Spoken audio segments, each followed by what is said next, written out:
করার সুযোগ নেই। আমার আজকে 3টা ইফতার পার্টির দাওয়াত, একটা ফিরে এসেছি, তাদেরকে পাইনি, বলবো আমি গেছি পাইনি, এই মর্মে নাসির এখানে উপস্থিত হয়েছি।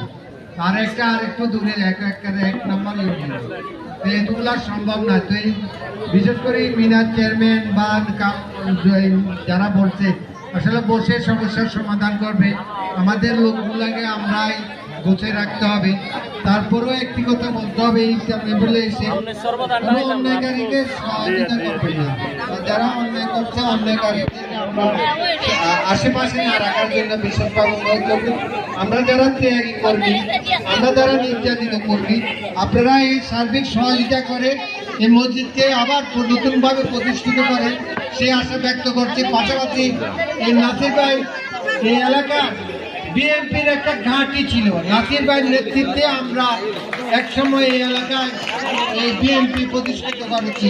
সুতরাং এই রফিকেরা অনেক কষ্ট করেছে, বাদল অনেক কষ্ট করেছে এই এলাকায়। তারপর যার এলাকায় যারা